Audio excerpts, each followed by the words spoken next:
नमस्कार, आप सभी का बहुत बहुत स्वागत है। मेरा नाम रूबिका लियाकत है और इस वक्त आप देख रहे हैं गूंज न्यूज़ 18 इंडिया पर। आज एक बहुत ही महत्वपूर्ण मसले पर हम यहाँ डिबेट करने के लिए आए हैं, लेकिन उससे पहले आपसे कुछ चीज़ों पर बात करना ज़रूरी है, कुछ तथ्य आपके सामने रखना ज़रूरी है, क्योंकि एक लोकतंत्र होने के नाते और एक वोटर होने के नाते आपको इन सारी चीज़ों का एहसास होना चाहिए। और इसीलिए आज गूंज की शुरुआत एक किस्से से कर रही हूं। यह किस्सा मौजूदा CJI DY चंद्रचूड़ के बेटे अभिनव चंद्रचूड़ की लिखी एक किताब से मिला है, सुप्रीम विस्पर्स। और जो अंश लिया गया है वो ध्यान से सुनिएगा। इस किताब में अभिनव चंद्रचूड़ 1984 से 1987 तक देश के कानून मंत्री रहे अशोक सेन के हवाले से कुछ बातें लिखते हैं। वो लिखते हैं कि सरकार इस बात का खास ध्यान रखने लगी कि कैंडिडेट की विचारधारा यानी आइडियोलॉजी क्या है, वो किस पार्टी से जुड़ा है और किसको समर्थन करता है। 1984 से 87 के बीच कांग्रेस सरकार ने एक भी ऐसे जज की नियुक्ति नहीं की जो एंटी कांग्रेसी था या कांग्रेस के खिलाफ विचार रखता था। 84 से 87 तक के बीच देश के प्रधानमंत्री कौन थे?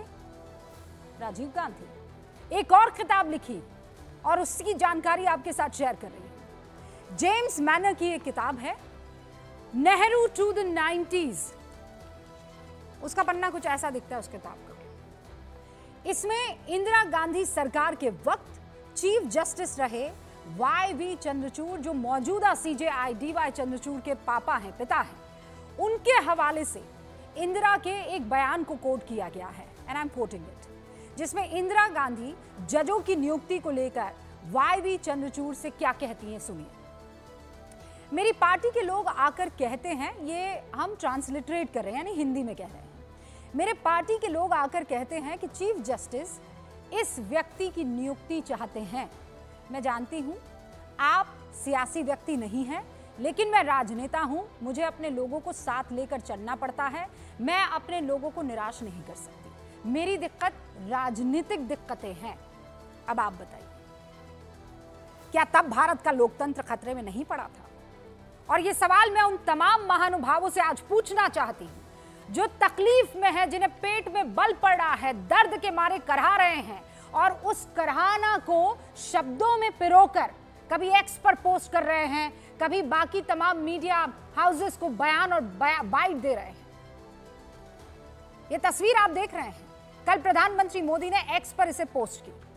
वो CJI DY चंद्रचूड़ के घर पर गणेश जी की आरती करने के लिए पहुंचे थे। इस तस्वीर को देखकर जैसे कईयों के कलेजे पर सांप लौट गया।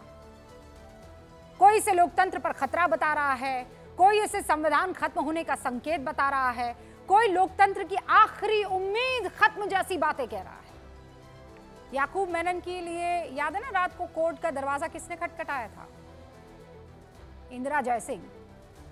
कोर्ट की अवमानना पर 1 रुपए का जुर्माना किसे भरना पड़ गया था, याद है ना? प्रशांत भूषण। और उद्धव ठाकरे गुट के संजय राउत, ये 3 नाम आपके सामने रखे। इन तमाम लोगों को यह बताना चाहिए कि क्या संविधान में कहीं यह लिखा है कि कार्यपालिका और न्यायपालिका के मुखिया आपस में मिल नहीं सकते?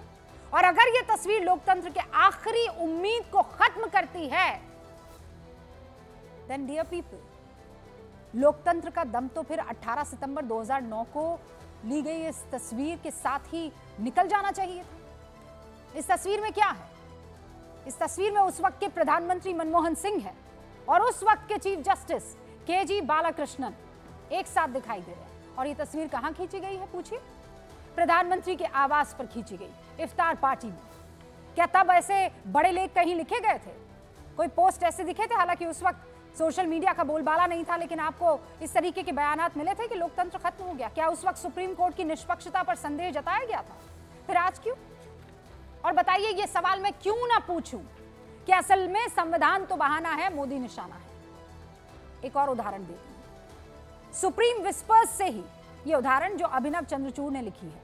अभिनव अपने दादा और तत्कालीन चीफ जस्टिस YV चंद्रचूड़ के हवाले से लिखते हैं, बॉम्बे हाईकोर्ट के जज रहे जस्टिस चंदूरकर को YV चंद्रचूड़ सुप्रीम कोर्ट का जज बनाना चाहते थे। 82 से 84 के बीच कई बार चंदूरकर का नाम सरकार को भेजा गया। लेकिन उन्हें मंजूरी नहीं मिली। बाद में तत्कालीन प्रधानमंत्री इंदिरा गांधी ने सीजेआई चंद्रचूड़ से मुलाकात की और कहा कि हमारी सरकार को लगता है कि चंदूरकर सुप्रीम कोर्ट के लिए फिट नहीं बैठेंगे और हमारे काम वो नहीं आ सकते हैं। मतलब जो जज सरकार के काम ना आए उसे सुप्रीम कोर्ट में एंट्री मत दो। आपके मन में यह सवाल आ सकता है कि इंदिरा गांधी को चंदूरकर से क्या प्रॉब्लम थी, क्या आपत्ति थी? जवाब इसी किताब में है। चंदूरकर एक अंतिम यात्रा में शामिल हुए और यह अंतिम यात्रा थी आरएसएस के दूसरे सरसंघचालक गोलवलकर जी की। इसी किताब में लिखा है कि उस अंतिम यात्रा में जस्टिस चंदूरकर ने गोलवलकर जी की श्रद्धांजलि के लिए कुछ अच्छे शब्दों का इस्तेमाल कर लिया था और कांग्रेस इसी वजह से नाराज थी उनसे। और ऐसे अनेकों उदाहरण हैं, लेकिन एक और फैक्ट आपके सामने रख रही हूं और फिर डिबेट ओपन करूंगी। इतिहास में यह फैक्ट आपको कहीं नहीं मिलेगा, एज इन ऐसा और उदाहरण आपको कहीं नहीं मिलेगा। इंदिरा गांधी ने अपने राज्यसभा सांसद को इस्तीफा दिलवाकर जज बनाया। ठीक है, आप सोच सकते हैं अगर आज ऐसा कुछ कर ले मोदी की सरकार तो आसमान धरती पर आ जाएगा। मेरे पास जेम्स मैनर की एक किताब है, वही जिसका जिक्र आपसे कुछ देर पहले मैंने किया था, नेहरू टू द 90s। उसके कुछ पन्ने हैं और इस किताब के पेज नंबर 112 पर एक तथ्य का जिक्र है जिसे मैंने हाईलाइट किया है। जिस रंग के कपड़े पहने उसी रंग से गुलाबी। इसमें क्या लिखा है? काला सच। 1962 से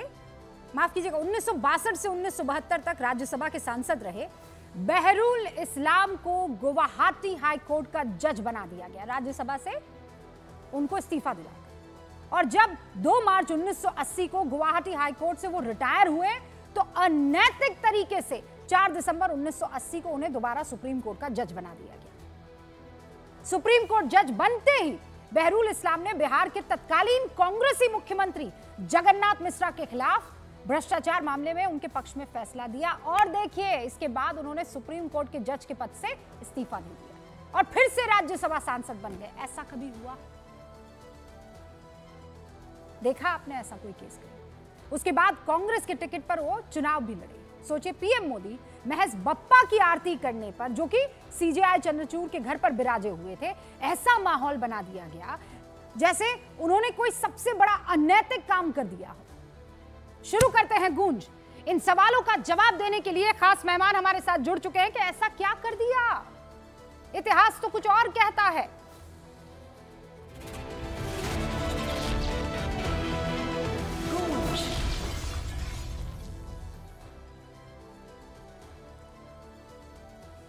सारे खास मेहमान हमारे साथ जुड़ चुके हैं इन सवालों का जवाब देने के लिए और इस पर बहस करने के लिए। हमारे साथ पंकज जी जुड़ चुके हैं जो कि कांग्रेस का पक्ष रखते हैं। भारतीय जनता पार्टी के राष्ट्रीय प्रवक्ता प्रदीप भंडारी आपको दिखाई दे रहे हैं, राजनीतिक विश्लेषक भी हैं पंकज जी, वो आपको दिख रहे हैं। शिवसेना उद्धव गुट से आनंद दुबे अभी कुछ ही देर में हमारे साथ जुड़ेंगे। वरिष्ठ वकील विष्णु शंकर जैन का भी मैं इंतजार कर रही हूँ और समीर चौगांवकर जी भी यहाँ पर हमारे साथ जुड़ चुके हैं। पंकज जी, शुरुआत आपसे कर रही हूँ, हंगामा क्यों है बरपा? हंगामा इसलिए है कि न्यायपालिका, कार्यपालिका और विधायिका, इनके बीच संबंधों की एक आचरण संहिता है। न्यायाधीशों और नागरिक समाज का जो लोग नेतृत्व करते हैं उनके बीच रिश्तों के, ताल्लुकात के कुछ अलिखित नियम हैं। तो इन नियमों का पालन नहीं हुआ, इस परिधि का उल्लंघन हुआ और इसके पीछे एक धार्मिक आस्था से ज़्यादा, पूजा पाठ से ज़्यादा ऐसा लगता है कि थोड़ी सी सियासी इच्छाएं जो मन में हैं आने वाले चुनावों को देखते हुए वो थीं। तो एक मज़े की बात सुनिए और संजीदा बात भी है मज़े के साथ साथ, कि प्रधानमंत्री जी ने कल रात 10 बजे अंग्रेजी में ट्वीट करके 140 करोड़ देशवासियों को बताया कि मैंने प्रधान न्यायाधीश जी के घर जाकर गणेश पूजन किया। फिर उन्हें लगा कि थोड़ी सी कुछ कसर रह गई है, तो 11:15 बजे प्रधानमंत्री जी ने अपने व्यक्तिगत ट्विटर हैंडल से फिर ट्वीट किया मराठी में यही कि गणेश पूजे शामिल झालो। बंगाली में, गुजराती में, मलयालम में, तमिल में, तेलुगु में ये ट्वीट नहीं किया और तो और हिंदी तक में भी नहीं किया। अंग्रेजी के अलावा सिर्फ एक भारतीय भाषा में किया, मराठी में। तो अब इससे हम क्या समझें? अगर व्यक्तिगत आस्था की हिलोरे ले रही थी पंकज जी, दिल में, मैं आपका बहुत सम्मान करती हूँ, आप मुझे बेहद पसंद हैं। क्यों? इसलिए क्योंकि आप बहुत पढ़ते लिखते हैं, लेकिन जब आपके मुख से ऐसी बातें सुनती हूँ तो मेरे समझ में नहीं आता है। गणपति बप्पा मोरिया सबसे ज़्यादा, अगर गणपति जी के कहीं पंडाल लगते हैं तो वो महाराष्ट्र है। महाराष्ट्र से ये शुरू हुआ है। गणपति बप्पा मोरिया, ये जो जय घोष है ये भी वहीं से शुरू हुआ है प्रभु। अगर वो मराठी में लिख रहे हैं तो क्या गलत कर दिया? दूसरा ये कि वो अपने ट्विटर हैंडल से, पोस्ट से, एक्स से, कहीं भी कितनी भी दफ़ा पोस्ट करे, इस पर क्या दिक्कत हो सकती है? और अभी मैंने लंबा खाता खोल दिया, लेकिन प्रदीप भंडारी आपके इन सारे सवालों का जवाब देंगे। प्रदीप जी, गड़बड़ लगती है, लेकिन मैं इस बात पर अटक गई जहां पर वो ये कह रहे थे राजनीतिक इच्छाएं दिखती है। मैं कहना चाहता हूं रूबिका जी, अगर राजनीतिक इच्छाओं की बात करी जाए तो जस्टिस फजल अली को, जब वो सुप्रीम कोर्ट के जस्टिस थे, तब कांग्रेस पार्टी ने उनको उस वक्त रिजाइन करा के गवर्नर उड़ीसा का बनाया। अगर राजनीतिक इच्छाओं की बात करी जाए तो जस्टिस मिश्रा को कांग्रेस पार्टी ने एनएचआरसी के अंदर थे, उसके बाद जाके राज्यसभा के अंदर भेजा। राजनीतिक इच्छाओं की बात करी जाए तो देश जाता है कि कैसे इंदिरा गांधी ने सीनियर मोस्ट जजेस को सुपरसीड करते हुए जस्टिस एन रे को अपने फेवरेट चीफ जस्टिस बनाया था। तो ये बात आगे तक जाएगी। और नेहरू जी का फेवरेट कोट था, अगर आपको याद होगा, कि कॉन्स्टिट्यूएंट असेंबली के बाद उन्होंने कहा था कि किस तरीके से पार्लियामेंट इज सुप्रीम और पार्लियामेंट ही डेमोक्रेसी का क्रिएचर और सुप्रीम कोर्ट पार्लियामेंट के ऊपर नहीं है। अब मैं बात करना चाहता हूं, इशू, मेरा आर्ग्यूमेंट ये रूबिका जी, कि इनको दिक्कत इस बात की नहीं है कि प्रधानमंत्री नरेंद्र मोदी और चीफ जस्टिस गए, इनको दिक्कत है कि गणेश पूजा पे गए। क्योंकि मैं आपको कोट करना चाहता हूं, अगर ऐसी बात है तो आप मुझे बताइए 2023 के अंदर केरला लोकायुक्त ने एक इफ्तार पार्टी अटेंड करी थी, इसमें पिनराई विजयन गए थे, तब तो नहीं कहा थी भाई कि डेमोक्रेसी जो है कॉम्प्रोमाइज हो गई। 2020 के अंदर जस्टिस जेएस सिसानी की एक डॉटर की वेडिंग थी, तब जाके वहां पे सभी राजनेता आए। 2012 के अंदर ममता बनर्जी जस्टिस जेएन पटेल की डॉटर की वेडिंग में जाते हैं, जस्टिस जेएन पटेल उस वक्त बंगाल सरकार के काफी इंपॉर्टेंट केसेस को हैंडल कर रहे थे। तो ये लॉजिक लगाया जाए तो इस हिसाब से ये सबके सब कॉम्प्रोमाइज हो गए। दिक्कत इनको गणेश पूजा से है। और मेरा एक और आर्ग्यूमेंट है ये कि इनको, अगर आप याद होगा रूबिका जी, कि ये क्या पहली बार ऐसा हो रहा है कि गणेश पूजा पे कोई भी व्यक्ति जा रहा है? पास्ट के अंदर जैसा कि आपने देखा है, ये रहे मनमोहन सिंह जी, इन्होंने इफ्तार पार्टी होस्ट करी थी, जब बालाकृष्णन जी गए थे, काफी के अदर डिग्निटरीज गए थे, अलग अलग, बिल्कुल हर पॉलिटिकल पार्टी का व्यक्ति जाता है। तो ये किस तरीके के, किस स्तर पे लेके जा रहे हैं? इनको दिक्कत इसी बात से है कि भाई गणेश पूजा पे चीफ जस्टिस के वहां पे प्राइवेट पे कैसे पहुंच चुके हैं? गणपति बप्पा मोरिया कैसे कर लिया, और सीजेआई चंद्रचूड़ जो है वो कैसे ये कर सकते हैं? पूजा में क्यों बुला दिया? इफ्तार पार्टी में बुलाते तो दिक्कत नहीं होती, वल्लाह माशाअल्लाह होता। फिर देखिए, आदरणीय धनंजय यशवंत चंद्रचूड़ जी प्रधान न्यायाधीश तो नवंबर 2022 में बन गए थे। तो चलिए 2022 में जब वो बने तो गणपति पूजन निकल चुका था, मगर पिछले साल तो था गणपति पूजन, तब उन्होंने अपने घर में गणपति बिठाए होंगे, पूजन आरती की होगी। तो अगर इस बार बुलाया प्रधानमंत्री जी को, तो पिछले साल प्रधानमंत्री जी को आरती करने क्यों नहीं बुलाया?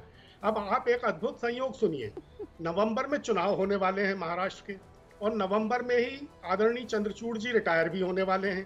तो अगर प्रधानमंत्री जी इस साल बिना बुलाए आरती करने चले गए या बुलाने पर गए, तो पिछले साल भी बिना बुलाए चले जाते। बुलाया तो नहीं पिछले साल चंद्रचूड़ जी ने।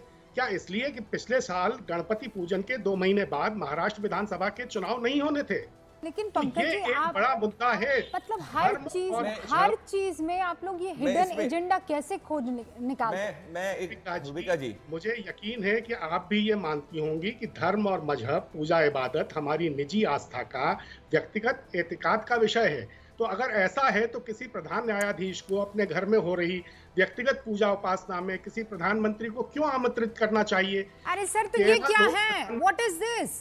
मनमोहन सिंह क्या कर रहे हैं इफ्तार पार्टी में उस वक्त के तत्कालीन सीजेआई के साथ? क्या कर रहे हैं तब? प्रधानमंत्री की इफ्तार पार्टी एक तरह का सार्वजनिक आयोजन है, तरह की व्यक्तिगत पूजा का आयोजन नहीं है। इन दोनों चीजों को आपस में, इन दोनों चीजों में मैं इसमें आना चाहता हूं व्यक्तिगत। रूबिका जी, मेरे को 15 सेकंड का समय, बस 15 सेकंड, और उसके बाद विष्णु शंकर। रूबिका जी, अगर व्यक्तिगत की बात करी जाए तो 1953 के अंदर जवाहरलाल नेहरू ने वेडिंग अटेंड करी थी जस्टिस मेहरचंद महाजन की। भाई वो व्यक्तिगत फंक्शन था, तो क्यों व्यक्तिगत वेडिंग को अटेंड करी? ऐसी लॉजिक के हिसाब से तो इंदिरा गांधी ने जस्टिस वीएन कृष्णा अय्यर की वेडिंग को अटेंड करा था, वो भी व्यक्तिगत फंक्शन था। 1973 ने जस्टिस एन रे की वेडिंग को इंदिरा गांधी ने अटेंड किया था, वो भी व्यक्तिगत फंक्शन था। तो अगर ये व्यक्तिगत के आर्ग्यूमेंट लगाया जाए तो फिर किसी भी राजनेता को किसी भी चीफ जस्टिस के वहां पे, किसी भी जज के वहां पे जो व्यक्तिगत फंक्शन में नहीं जाना चाहिए? किस तरीके की बात कर रहे हैं रूबिका जी? ये बहुत ही ओछी राजनीति, और इनको दिक्कत इसी बात से है कि भाई गणपति पूजा के वहां प्रधानमंत्री कैसे पहुंच गए। और ये वर्ल्ड ओवर अगर आप देखेंगे, मैं आपको और ये बताऊंगा कि कोई हिंदुस्तान की बात ही नहीं है। ये मैं आपको एक और फोटो दिखाना चाहूंगा रूबिका जी, ये जो बाइडेन, ये जो बाइडेन के वहां पे जब यूएस के अंदर भी थैंक्स गिविंग की सेरेमनी होती है, तब सब जो एक दूसरे से मिलते हैं। गणपति पूजा एक ऐसा त्योहार होता है जब अपने घर पे लोग अपने आसपास व्यक्तिगत लोगों को इनवाइट करते हैं, डिग्निटरीज को इनवाइट करते हैं। देश भर की प्रकृति है। से पहले क्यों आ गया भाई गणपति? अब भाई गणपति जी को फोन करके, तो मतलब इनका यही है कि फोन करना चाहिए और बोलना चाहिए गणपति पूजा की डेट को इसीलिए कर दो क्योंकि कांग्रेस पार्टी को दिक्कत हो रही है। विष्णु शंकर जैन भी हमारे साथ यहाँ पर, आनंद दुबे जी भी, पंकज जी भी आ रही हूँ। लेकिन आनंद दुबे जी, ये क्या दिक्कत क्या है? मतलब इतनी परेशानी आप लोगों को? कुछ भी इससे पहले का इतिहास उठाकर देख लीजिए। एक राज्यसभा सांसद को इस्तीफा दिलाकर हाईकोर्ट का जज नियुक्त किया गया। अगर वो जब उनका डेट खत्म हो गया, वो रिटायर हो गए, तो वापस उनको राज्यसभा लाया गया, उसके बाद जज बनाया गया, फिर चुनाव लड़ाया गया। कांग्रेस और आप सच में आज की तारीख में जब साथ है तो ये कहने की हिम्मत रख सकते हैं सिर्फ आरती करने पर? रूबिका जी नमस्ते। नमस्ते सर। गणपति बप्पा मोरिया, मंगल मूर्ति मोरिया। आदरणीय प्रधानमंत्री जी, आदरणीय चीफ जस्टिस साहब बार बार मिले, दिन में 100 बार मिले, संवैधानिक पदों पर बैठे हैं, संवैधानिक कार्यक्रमों में मिले, सरकारी कार्यक्रमों में मिले। कोई बात नहीं, मिलना जुलना चाहिए, पूजा पाठ करना चाहिए, भगवान पर विश्वास करना चाहिए, किसी को कोई आपत्ति नहीं। लेकिन अगर प्रधानमंत्री के साथ साथ भारतीय जनता पार्टी के एक बड़े नेता भी हैं, अपनी पार्टी के स्टार प्रचारक भी हैं, रणनीतिकार भी हैं, उनसे हमारी विचारधारा की एक लड़ाई भी चल रही है। 2022 20 जून से और 2024 में बैठे हैं और पूर्णतः न्याय हमारी पार्टी को नहीं मिल पाया है। न्याय देने वाले आदरणीय परम आदरणीय चीफ जस्टिस साहब हैं और दोनों जन की तस्वीरें प्रधानमंत्री जी स्वयं साझा तो सब ताली बजा रहे थे। और उसके बाद हम उन पर अब शांत हो जाइए। आनंद भाई, जस्टिस ऑफ इंडिया में आपके ट्वीट को निकाल दूंगा। जब इलेक्टोरल बॉन्ड पे जब उनका फैसला आया था तब आपने ताली बजाई थी जस्टिस के लिए। ये एक अच्छे डिबेट का तरीका नहीं है। आप सही कह रहे हैं, ये डिबेट का तरीका नहीं है, मैं मान गई ये बात आपकी। लेकिन आप अपनी बात पहले खत्म कर दीजिए। थोड़ा पेशेंस सुनिए सर, 80,000 केसेस सुप्रीम कोर्ट में तो प्रधानमंत्री जी मिले चीफ जस्टिस साहब से, चीफ जस्टिस साहब मिले प्रधानमंत्री जी से, बहुत अच्छी बात है, हम लोग बहुत बहुत बधाई देते हैं, सब कुछ ठीक ठाक है। लेकिन जब देश के 140 करोड़ लोग एक संवैधानिक प्रक्रिया को बहुत ज्यादा मानते हैं, सर्वोच्च न्यायालय को एक मंदिर समझते हैं और जो सर्वोच्च न्यायाधीश है उनके प्रति एक बहुत ज्यादा विश्वास रखते हैं, तो कुछ परंपराएं बनी हैं, उन परंपराओं को प्रधानमंत्री जी ने स्वयं तोड़ दिया है। उसके बाद विपक्ष में बैठने के बाद अगर हम उन पर प्रश्न चिन्ह खड़ा करते हैं तो ये भी लोकतंत्र में हमें अधिकार दिया गया है। उसके बाद भारतीय जनता पार्टी को भी अधिकार है कि वो अपने प्रवक्ताओं को भेजें और वो हमारे खिलाफ जो बोलना है बोलें, ये भी उनका अधिकार है। और रूबिका लियाकत जी, आप एक बहुत वरिष्ठ पत्रकार हैं, आप सभी को सुने, उसके बाद अंतिम निर्णय आप करें, ये आपको अधिकार है। लेकिन कोई ये कह दे कि चीफ जस्टिस साहब। आनंद जी मेरी बात सुनिए, ये जो तय करना है ना, वो वोटर्स को करना और व्यूअर्स को तय करना है। इसीलिए जब मैंने अपना ओपनिंग रिमार्क दिया ना आनंद जी, आप थोड़ा लेट हो गए, मैंने सिलसिलेवार तरीके से उदाहरण दिए हैं सर। आप लोगों को लगता है वो संजय राउत जी लंबा लंबा लेख लिख रहे हैं, कह रहे हैं कि लोकतंत्र पर बड़ा खतरा है, न्यायपालिका और कार्यपालिका के मुखिया मिल रहे हैं तो आपको लोकतंत्र पर खतरा दिख रहा है। क्यों सर? इंदिरा गांधी अपने हिसाब से जजेस की नियुक्ति करती थी, तब तो लोकतंत्र खत्म नहीं हुआ। आज गणपति जी की आरती उतारने में लोकतंत्र खत्म हो जाएगा। एक उदाहरण दूंगा रूबिका जी, एक उदाहरण दूंगा 5 सेकंड में। हमारे देश में राष्ट्रपति चुनने की एक प्रक्रिया है। जिस पॉलिटिकल पार्टीज के पास सबसे ज्यादा एमपी एमएलए होते हैं वो वोट के माध्यम से महामहिम राष्ट्रपति जी का चुनाव करवाता है। लेकिन जब राष्ट्रपति जी का चुनाव हो जाता है, वो अपनी सीट पर बैठ जाते हैं, तो तो एक परंपरा आ जाती है सामने दीवार बनकर कि वो सभी के राष्ट्रपति हैं, वो किसी सरकारों के अधीन नहीं है, किसी एमपी एमएलए के दिए गए वोट के अधीन नहीं है। नहीं तो आप कहना क्या चाह रहे अगर हैं उनको प्रभु? वोट दिए गए एमपी एमएलए, मैं कहना चाह रहा हूं, वही कह रहा हूं कि उनको वोट दिए गए एमपी एमएलए अगर ये कहने लगे कि राष्ट्रपति जी आपको तो हमारे वोट ने चुना है, आप केवल हमारी बात करिएगा, तो वो जो विपक्ष के लोग आपने वोट नहीं किया तो था, आप अपने क्या उनकी बात कर रहे नहीं हैं सुनिएगा। आनंद जी? रूबिका आप जी। कैसी बातें कर रहे हैं? मतलब सिर्फ इसलिए क्योंकि वो दोनों साथ में दिख गए तो आपको लगता है अब इस देश में जो 80,000 केसेस पेंडिंग है उसमें विष्णु शंकर जैन, उसके बाद प्रदीप जी मैं आपका रुक करूं। विष्णु शंकर जैन, बहुत शुक्रिया जुड़ने के लिए। परंपरा टूटी है। क्या परंपरा टूटी है? अरे सर ये गिना दिए हैं पढ़ने, क्या परंपरा टूटी है? ये परंपरा इफ्तार पार्टी में नहीं टूटी 2 थी, साल मनमोहन से, सिंह के साथ जब 2.5 साल से, 2.5 साल से, तारीख पे तारीख, तारीख पे तारीख, विष्णु तारीख शंकर पे जैन। तारीख, चुनाव आयोग ने रुबिका जी देखिए, मैंने हमारी पार्टी छीन ली, हम आदरणीय सर्वोच्च न्यायालय के पास गए, रुबिका जी, गुहार मैंने लगा किसी के रहे बीच में नहीं हैं और बोला, 15 दिन का मुझे जो थोड़ा सा काम है वो uninterrupted 2.5-3 साल लग गए। ओके, ये सवाल आप और उठाइए, इसको धर्म ये से सवाल जोड़ रहे हो, उठाइए, लेकिन हिंदू मुसलमान ये से सवाल जोड़ रहे मत हो, उठाइए आरती कि इफ्तार चूंकि से गणेश जोड़ जी रहे की हो। आरती हो रही है तो अब माहौल जो है बिल्कुल इसी पक्ष में चला जाएगा। समलैंगिक विवाह का मामला आप लोग भूल जाते हैं, हमसे महाराज बड़ा गवर्नर गणेश का भक्त मामला आप भूल आप जाते लोग नहीं हैं, है। सील कवर में जो हमसे बड़ा प्रस्तुतियां गणेश दी गई थी भक्त उसका आप मामला आप लोग भूल नहीं जाते है। हैं, जब एक तरफ सरकार थी और हमसे दूसरी बड़े तरफ सुप्रीम गणेश कोर्ट भक्त था। आप लोग विष्णु शंकर नहीं जैन है। आनंद जी रुक बिल्कुल नहीं है। जाइए। अब देखिए, ओके, आनंद जी रुकिए खोटा अगर लगा रुबिका जी लगाकर थोड़ा सा भक्ति मत दिखाइए। अनइंटरप्टेड टाइम दे दे तो मैं कुछ फैक्ट्स रख दूं यहाँ। जी। देखिए, मैं आपको बताना चाहता हूँ, एक सुप्रीम कोर्ट के ऑनरेबल जस्टिस कृष्णा अय्यर साहब, वो 1959 में कम्युनिस्ट पार्टी की गवर्नमेंट में EMS नंबूदरी पार्टी की जो कैबिनेट थी उसमें मेंबर थे, स्टेट मिनिस्टर थे, और उसके बाद वो सुप्रीम कोर्ट जज भी एलिवेट हुए। तो क्या ये परंपरा टूटी? मैं पूछना चाहता हूं, अगर आप अभी गूगल करेंगे तो 25 दिसंबर के आसपास का समय है जब जस्टिस चंद्रचूड़ ने, ऑनरेबल जस्टिस संजीव खन्ना साहब ने और honourable mister justice Amanatullah Khan साहब ने सुप्रीम कोर्ट के लॉन में जिंगल बेल के गाने गाए थे, कैरल्स गाए थे। तो क्या तब परंपरा टूट गई थी? मैं ये सवाल पूछना चाहता हूं रुबिका जी आपके चैनल के माध्यम से। एक एक्टिंग राष्ट्रपति थे, इसको जरा वेरीफाई करेगा, बड़ी इंपॉर्टेंट बात बोल रहा हूँ। एक एक्टिंग राष्ट्रपति थे BD जत्थी साहब, और वो उस समय बेग साहब से मिले थे और उन्होंने अपनी बच्ची की शादी का इन्विटेशन दिया था। और उसके बाद उसी समय एक केस चल रहा था सुप्रीम कोर्ट में और जस्टिस गोस्वामी ने कहा था कि जत्थी साहब ने मिले और केस के बारे में बात की और इन्फ्लुएंस करने की कोशिश की। ये जस्टिस गोस्वामी का जजमेंट है और मैं आपको जजमेंट का स्पेसिफिक पैरा नंबर भी बता देता हूं अगर आप जानना चाहें तो। ये बड़ा आप मतलब इन सबसे पूछेगा जो लोग कह रहे हैं, पैराग्राफ 178 के जजमेंट में, ये जजमेंट में लिखा हुआ है।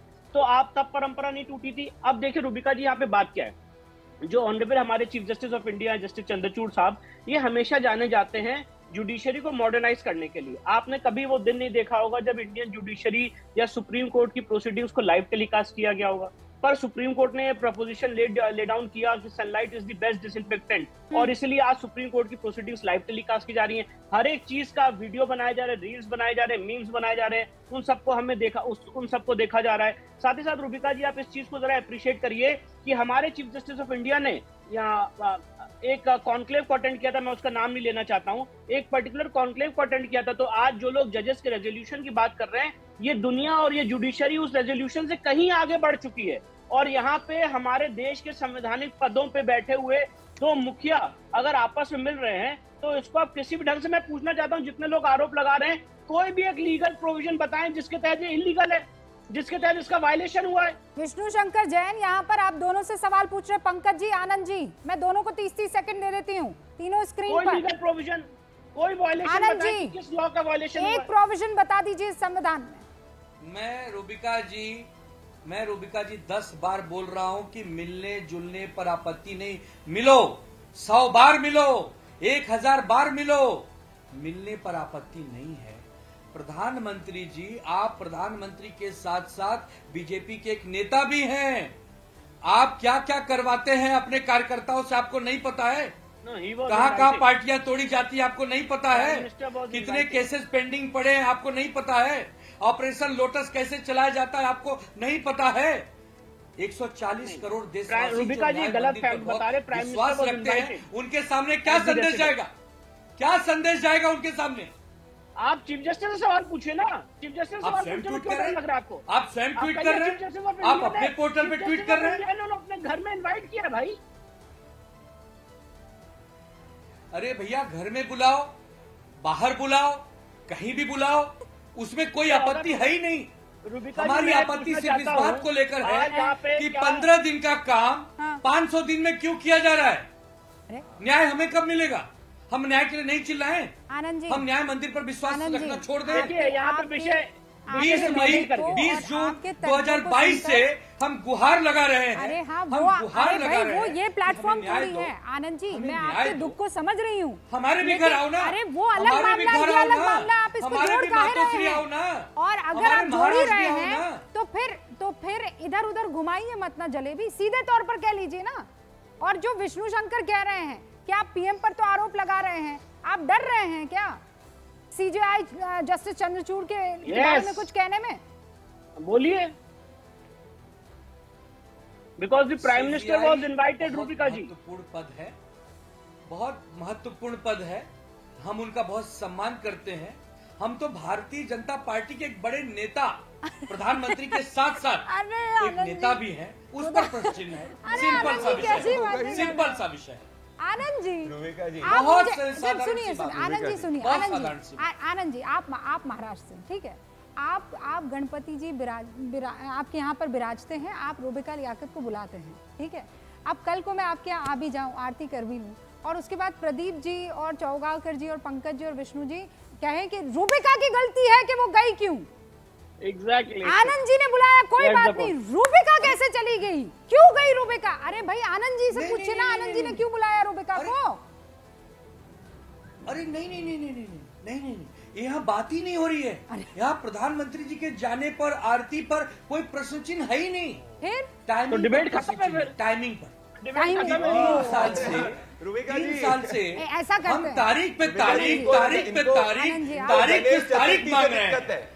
आप समझ लीजिए रूबिका जी, इनने मेरे मित्र आनंद दुबे जी ने, मैं 30 सेकंड लूंगा, इनको दिक्कत इस बात से कि गणेश चतुर्थी इस समय क्यों हुआ, और गणेश चतुर्थी हर साल होता है। महाराष्ट्र का चुनाव हर साल थोड़ी होता है रूबिका जी। अब अगले साल भी गणेश चतुर्थी आएगा, उसके बाद महाराष्ट्र का चुनाव नहीं होगा, तो प्रधानमंत्री गणेश चतुर्थी में जाएंगे तो कहेंगे नहीं, टाइमिंग की बात है। इनको दिक्कत इस बात से कि गणेश चतुर्थी में क्यों गए। और रूबिका जी ये देखिए एक और फोटो, अभी सुप्रीम कोर्ट के काफी साल कंप्लीट हुए थे, सभी सुप्रीम कोर्ट के जजेस थे, जस्टिस ऑफ इंडिया वहां पे मौजूद थे, सेम स्टेज पे कपिल सिब्बल भी मौजूद थे, सेम स्टेज पे प्रधानमंत्री नरेंद्र मोदी चीफ गेस्ट थे। इसका क्या मतलब हो गया? कुछ नेक्सस हो गया? कैसी आर्गुमेंट की बात कर रूबिका जी? 10 सितंबर तक सुप्रीम कोर्ट इनके लिए नहीं मिला।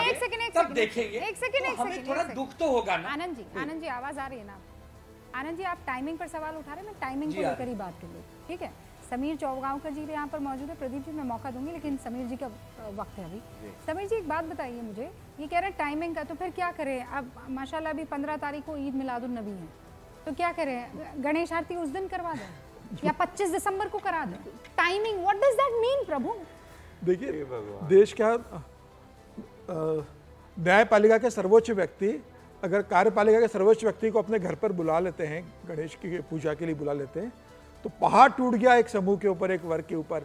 इसमें क्या गुनाह कर दिया? अगर प्रधानमंत्री मोदी चंद्रचूड़ जी के बुलाने पर उनके घर चले जाते हैं, आरती कर देते हैं, तो इसमें कौन सा इश्यू बन गया? और ये आनंद दुबे जी आज इस बात को आपत्ति दर्ज कर रहे हैं। आनंद दुबे जी इस बात को बताएं, जब शरद पवार जाकर एकनाथ शिंदे से मिलते हैं, तब आप क्यों कहते हो, नहीं कहते कि शरद पवार जी आपको एकनाथ शिंदे से नहीं मिलना चाहिए था? आप कहते हो अपने क्षेत्र की बात करने गए होंगे वहां पर वो, मुझे लग रहा है। और इसके कांग्रेस के प्रवक्ता भी यहाँ पर है, उनसे एक बात पूछना चाहता हूँ। प्रवक्ता नहीं है, नेता आप कह सकते हैं। कांग्रेस, हाँ, कांग्रेस विचारधारा से जुड़े हुए। अल्पमत कबीर एक सीजीआई हुए थे जब कांग्रेस की सरकार थी। अहमद पटेल किसने गए थे? अहमद पटेल उनके घर में किसने गए थे मिलने? जब आपने अहमद पटेल से पूछा गया था कि आप कबीर साहब के घर क्यों गए थे, तो बोले ये राज की बात है। जब कांग्रेस के नेता सीजीआई के मिलने चले जाते हैं तो आप उसको कहते हैं कि राज की बात है। और आज एक प्रधानमंत्री सार्वजनिक रूप से जा रहे हैं इन्विटेशन के ऊपर, और प्रधानमंत्री खुद ट्वीट करके बता रहे हैं कि मैं गया था, और उसका ट्वीट कर रहे हैं, तो इतनी आपत्ति इस बात को लेकर हो रही है। और गणेश चतुर्थी पे गए। नहीं, आप जब ये बात कर रहे हैं, एक बड़ी खबर आ गई है। बड़ी खबर आपको ये बता देना चाहती हूँ, कपिल सिब्बल साहब की तरफ से हैरानी दर्ज की गई है कि ये एक पर्सनल कार्यक्रम था, उस कैपेसिटी में रहना चाहिए था, क्या जरूरत थी इसे जग जाहिर करने की? अभी अभी ये खबर आई है, सुप्रीम कोर्ट बार एसोसिएशन के अध्यक्ष हैं कपिल सिब्बल, और उस हैसियत से वो ये कहते हैं कि ये जो मिलने का वीडियो है पीएम और सीजेआई का, ये सामने आना ही नहीं चाहिए था। सीजेआई के घर पर गणपति पूजा थी, प्रधानमंत्री नरेंद्र मोदी पहुंचे थे, वो आरती करते, घर चले जाते और ये सब कुछ बंद कमरों में होता। इसको पब्लिक करने की क्या जरूरत थी? इससे न्यायिक व्यवस्था को नुकसान हो गया है, ये कपिल सिब्बल कह रहे हैं। विष्णु शंकर जैन। देखिए, सबसे पहली बात है रूबिका जी, कपिल सिब्बल के एससीबीए प्रेसिडेंट बनने से न्यायिक व्यवस्था को नुकसान हो गया है। और जिस तरह से अभी हमने देखा आरजी कार केस में उन्होंने वेस्ट बंगाल गवर्नमेंट के इनडिफेंडेबल स्टैंड को भी डिफेंड करने की कोशिश की, वो हम सब ने देखा है।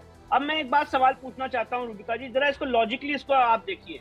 अगर आज ये वीडियो रिलीज नहीं होता और कल को पता चलता कि प्राइम मिनिस्टर सीजीआई से मिले, तब क्या एलिगेशन लगाया जाता कि आप सीजीआई से मिले क्यों, वीडियो रिलीज, आप इसका कोई मिलने का क्या? जब ऑलरेडी इसको पब्लिक किया गया है, इसका मतलब है that there is no illegality, point number 1।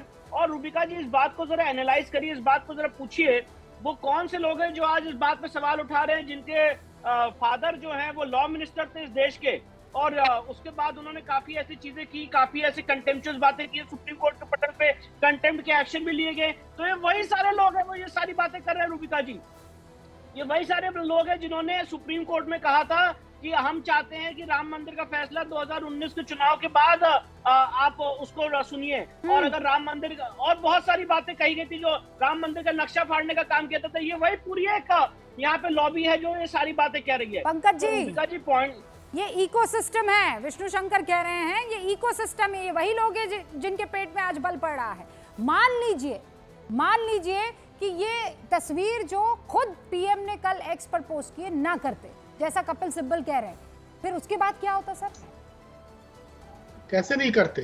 गए इसलिए थे कि इसको भाई महाराष्ट्री परिधान धारण करके, टोपी लगा के, महाराष्ट्र का चुनाव है 2 महीने बाद, कैसे नहीं करते? गए इसलिए थे।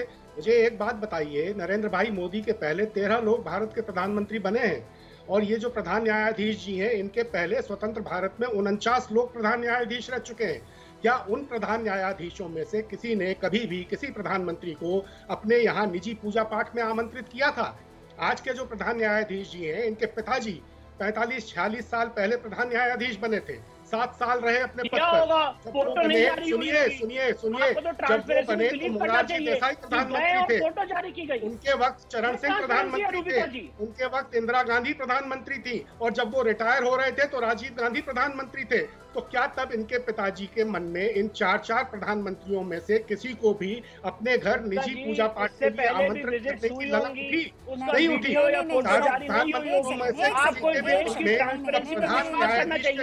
प्रधानमंत्री ने सीजीआई ने विजिट किया और उसमें फोटो जारी की गई। ये जस्टिस चंद्रचूड़ का जो आप जिक्र कर रहे हैं, नहीं पंकज जी, महाराष्ट्र के चुनाव होने वाले हैं। Pankaj ji please let me just remind you, ये जो आप कह रहे हैं इनके पिताजी की ही बातचीत का एक अंश किताब में मौजूद है, जिसमें वो ये कह रहे हैं, justice Chandrachud gave a graphic description of his discussions with Mrs. Gandhi on judicial appointment.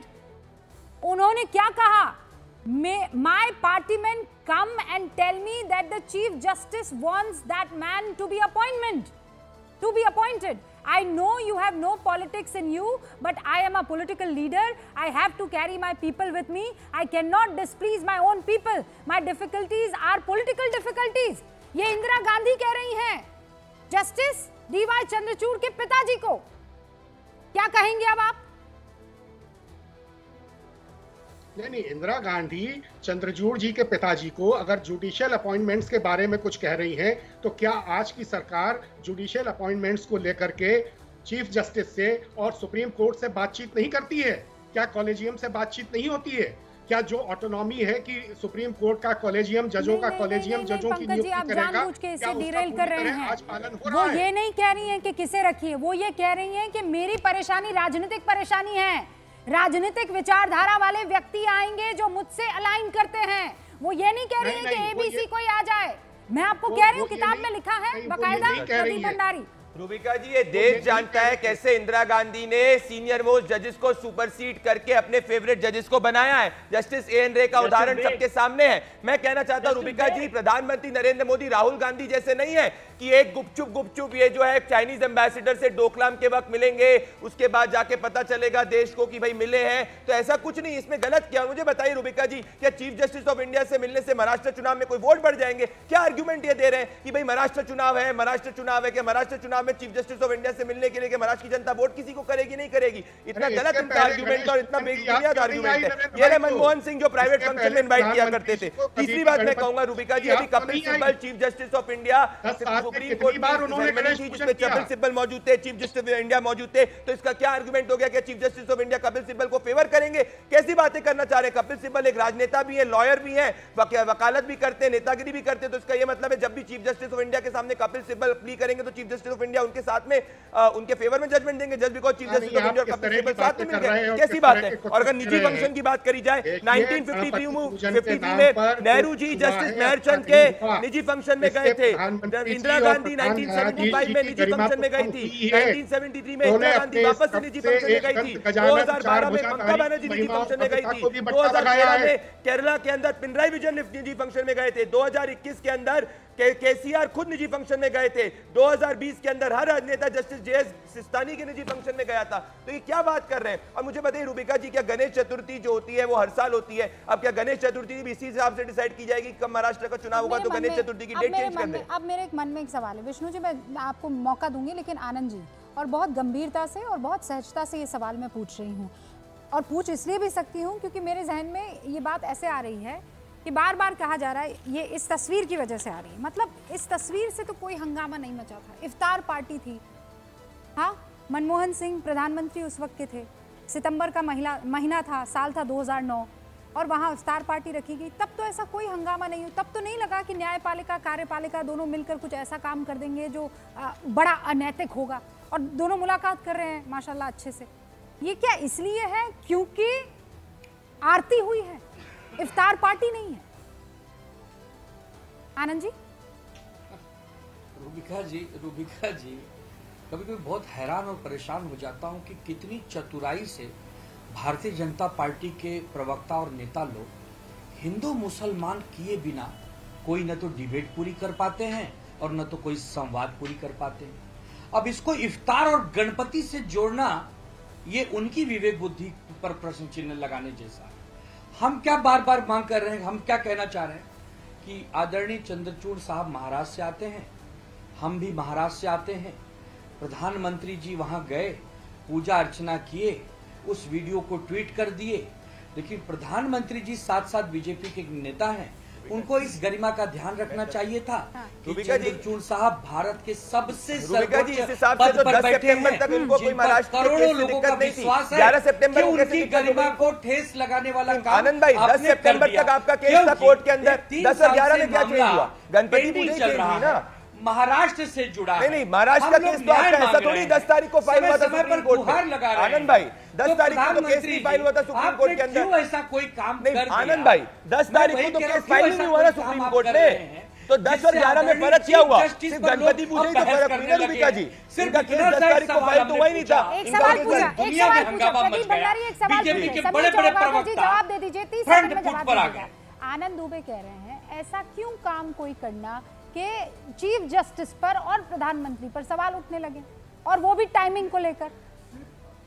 CGI के अगर प्रधानमंत्री चले जाते हैं तो आप चीफ जस्टिस ऑफ इंडिया के ऊपर प्रश्न चिन्ह खड़ा कर रहे हो। उनका आप ट्रैक रिकॉर्ड देख लीजिए चंद्रचूड़ जी का, आप उनके निर्णयों से उनका मूल्यांकन करेंगे। देश का प्रधानमंत्री अगर उनके इन्विटेशन पे उनके घर पर अगर पूजा करने चले जाते हैं तो आप चंद्रचूड़ जी को पूरे कैरियर पे दाग लगाने की कोशिश कर रहे हैं। शर्म आना चाहिए आपको। देश के सर्वोच्च न्यायालय के न्यायाधीश को सीजीआई के ऊपर आप प्रश्न चिन्ह खड़ा कर रहे हो, न्यायपालिका के ऊपर आप प्रश्न चिन्ह खड़ा कर रहे हो, उनके पूरे ट्रैक रिकॉर्ड पे आप प्रश्न चिन्ह खड़ा कर रहे हो। क्या गलत कर दिया अगर सीजीआई ने देश के प्रधानमंत्री को अपने घर पर आरती के लिए आमंत्रित कर लिया तो? ओके, बताइए। एक सेकेंड। हाँ आनंद जी, एक सेकेंड। अरे चीफ जस्टिस साहब के चरित्र पर कोई प्रश्न चिन्ह खड़ा नहीं कर रहे हैं हम बार बार कह रहे हैं, आप समझ ही नहीं पा रहे हैं। बहुत वापस कह दे रहा हूं। हाँ। आदरणीय प्रधानमंत्री जी ने ऐसा काम कर दिया है कि आदरणीय चीफ जस्टिस आप वही कह रहे हो कि सीजीआई के जाएंगे तो केस जैसा काम किया है उनके ऊपर तो कोई नाम नहीं बोल रहे हो, उन पर तो कोई सवाल ही नहीं उठा रहे तो सारे केस प्रभावित होंगे। रुके बकौल आनंद जी, नहीं आनंद जी एक में लाइन जोड़ दूं। आनंद दुबे जी के पार्टी के संजय राउत ने क्या कहा कि सीजीआई को हमारे केस से अलग हो जाना चाहिए।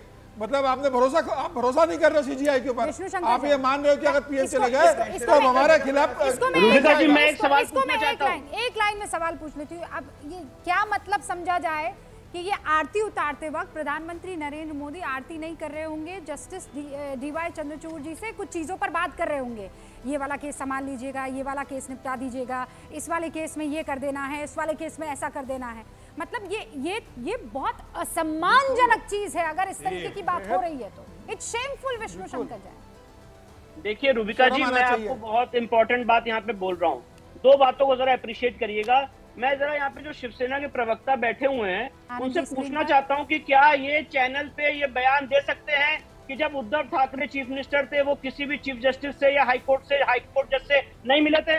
क्या ये बयान दे सकते हैं ये?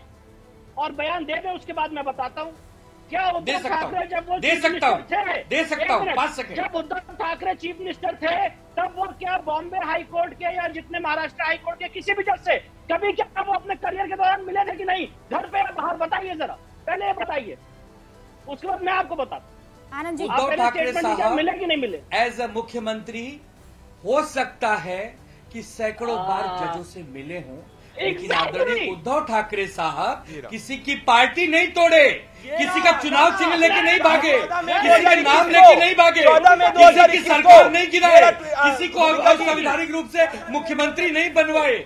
ये प्रश्न चिन्ह उठता है, ये प्रश्न चिन्ह उठता है। ये मैं पढ़ना भी चाहूंगा, मैं पढ़ना चाहूंगा रुबिका जी। मेरे पास वक्त की कमी है, प्रदीप विष्णु जी, मेरे पास वक्त की कमी है। नहीं पर इस लिहाज से तो आनंद दुबे जी, कांग्रेस से बहुत सारी पार्टियां अलग हुई है, कांग्रेस ने बहुत सारी पार्टियों को अलग किया है। तो आप ये कहना चाह रहे हैं कि उस वक्त के अगर हाई कोर्ट के या सुप्रीम कोर्ट के जजेस से उनकी मुलाकात होती थी तो ये सब पीछे तय कर दिया जाता था। भयंकर है ये चीज, ध्यान रखिए आप। देखते रहिए न्यूज़ 18 इंडिया।